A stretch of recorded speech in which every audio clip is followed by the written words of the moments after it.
Hello, Miss Mazer. Sorry if you hear my dogs running around upstairs. I'm in the basement, and the floor clicks pretty loud with their nails. But anyway, to begin the video, the article title here is "Why Chinese Mothers Are Superior," and it was pulled from the Battle Hymn of the Tiger Mother. The author was Amy Chua, and the date of this article is January 8th, 2011. The author's main claim that I pulled out from this was that Chua compares and contrasts Chinese and Western parenting styles and her thoughts on how and why Chinese parenting is better. Her main claim is also that Chinese mothers' parenting style are superior. I came to this conclusion through the total reading. It all is based around that, and me pulling that was the overall findings that I had throughout the reading, and that was just the basics that I could get to. So to move on into the soaps category, I have first for S, the subject. The overall subject of this article is to display why and how Chinese mothers are superior in their parenting styles and habits in comparison to other parents, but in particular, the Western parents and their style. For the O, the occasion. The article was published in 2011 on January 8th, as recently mentioned. The article still applies in today's world, as Chua's message seems to be a permanent statement by her attitude and the way she goes about saying it in this article, even 10 years later from when it was published. Moving on to A, for audience. The audience is parents, not only Western parents, but all parents in all nations, to see what a superior parent should act like according to Chua in her style. Moving on to P, purpose. The overall purpose of this article is to describe certain situations and events in Chua's parenting life and how her ways of teaching are superior to any other, and why. Moving on to the last one, the S. The speaker is, of course, Amy Chua, and she is actually a law professor at Yale School, and she's the mother of two daughters. Their names are Sophia and Louisa. Moving on to my annotations of this work, the way I broke it down. The context of this includes of Chua's parenting style, and she is speaking to all parents to display her overall opinion. I picked up on her trend to, she continually mentions how she is right and the Chinese way is basically the only way, in her opinion. It's the only way to go about, and everything else is sort of lackluster and not correct in her eyes. Moving on to my quotes and my rhetorical devices and effects. My first quote was, practice, practice, practice. She mentioned this, and it really included of repetition, her just repeating the word practice. The usage of this repetition embeds the statement into the reader, and it makes them understand the relentlessness, of the demand that she's saying to her daughter. Next quote includes, also, he said, maybe Lulu really just couldn't do the technique. Perhaps she didn't have the coordination yet. Had I considered that possibility? And that last sentence, that had I considered that possibility, is a rhetorical question. And the usage of a rhetorical question here displays the sarcasm in her voice. Of course she thought that thought. Of course she thought that, can she not do it? But she won't accept that as the truth. It's just not her. Things can be done if you work hard. The next one, it was a whole section in the reading, so I didn't quote it per se. The way I sort of shortened it, I said the Chinese versus Western tactics. In this section, it was a compare and contrast strategy, and the vast usage of compare and contrast pinpoints her feelings for each style of parenting and what is good and bad about the other. My next quote is, it was actually, these are a little bit out of order, so excuse me, I was going through and I sort of picked up on them at different times. So this right here is her concluding statement. It begins with, Western parents try to respect their children's individuality, encouraging them to pursue their passions, supporting their choices, and providing positive reinforcement in a nurturing environment. And then her feelings on the contrary with the Chinese way of parenting that you read throughout the article.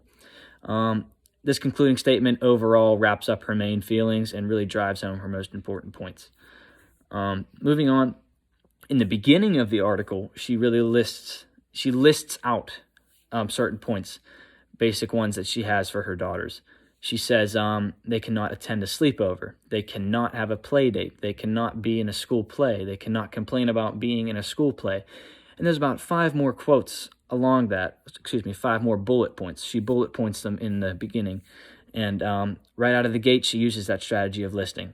The listing ideas is a way of writing that lays out outlying points or thoughts that will attract a reader. They are easy to read and they are easy to gain an idea from.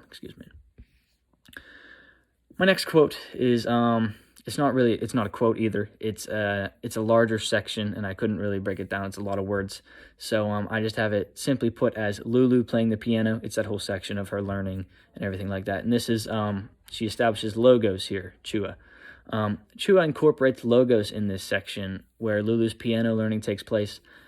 In this area of the text, Chua points out how she made Lulu continually practice and work to become better, and this establishes logos.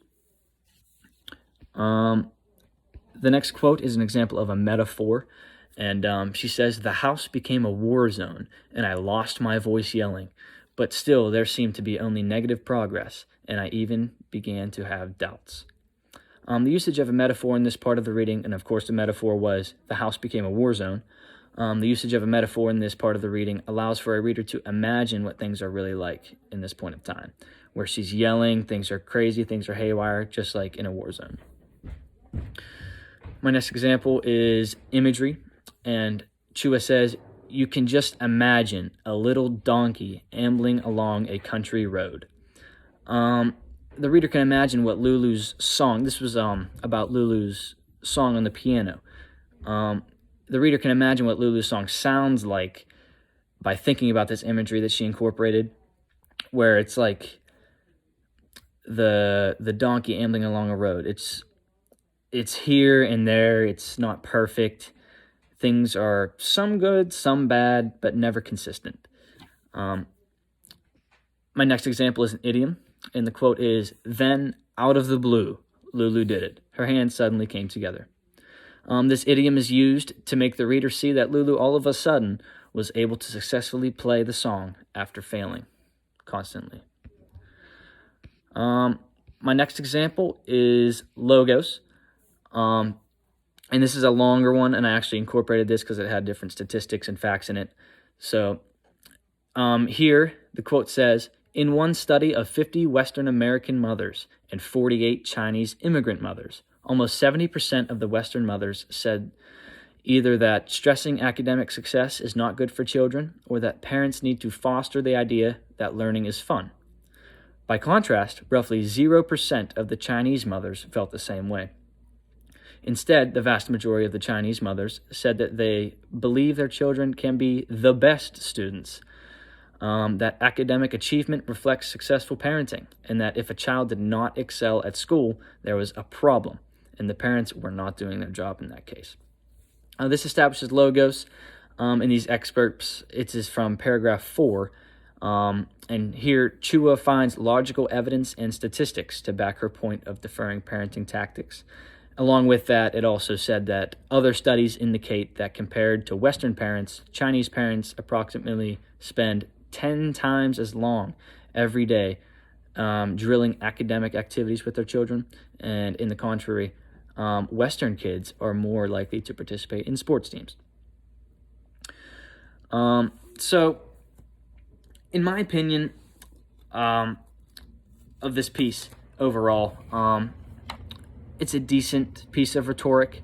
It's very strong in her examples of her style, but it more so leans toward the telling rather than showing. Logic is well incorporated here, but on the other hand, with studies and experiments and surveys that are mentioned, like I mentioned last with my quotes. But overall, it's a very powerful article and definitely eye-opening to a reader.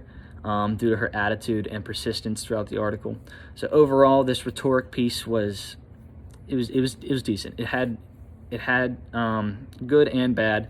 It wasn't as strong as the MLK reading that we did. That had very much so figurative language pounded in there, imagery, so much of it. Now here you could only see a little bit of her parenting style, but you can assume what she did, and she tells you what she did rather than shows you.